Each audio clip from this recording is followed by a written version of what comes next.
ভোরের আলো ফুটতে না ফুটতেই চারুকলা অনুষদের বকুলতলায় মনিরুজ্জামানের বাঁশির সুরে শুরু হয় যুবরাজ জয়ন্তীর আনুষ্ঠানিকতা। এরপরই ধ্রুপদী কলা কেন্দ্রের শিল্পীরা মঞ্চে আসেন নৃত্য নিয়ে।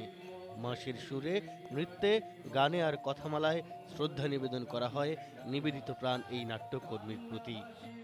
বড় অসময়ে চলে গেছে যুবরাজ এই পৃথিবীর রঙ্গমঞ্চ থেকে, কিন্তু যতদিন বেঁচে ছিল আমাদের মঞ্চকে উজ্জ্বল করে গেছে।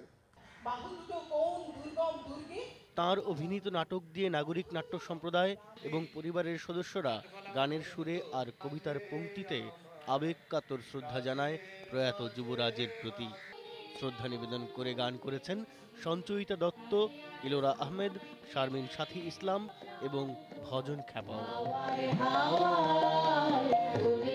মঞ্চের শক্তিমান অভিনেতা খালেদ খান ২০ ডিসেম্বর বারডেম হাসপাতালে মৃত্যুবরণ করেন। টেলিভিশন নাটকে অভিনয়ের পাশাপাশি তিনি মঞ্চে অভিনয় এবং নির্দেশনার সঙ্গে জড়িত ছিলেন ২ যুগেরও বেশি সময় ধরে। সদ্য হারানো হাজারো মানুষের প্রিয় এই অভিনেতার জন্মদিন, এমন নিবেদনে নিবেদনে তাই ভাস্বর হয়ে রইল হারানোরই বেদনায়। শিমুল সালাহউদ্দিন, ইন্ডিপেন্ডেন্ট নিউজ।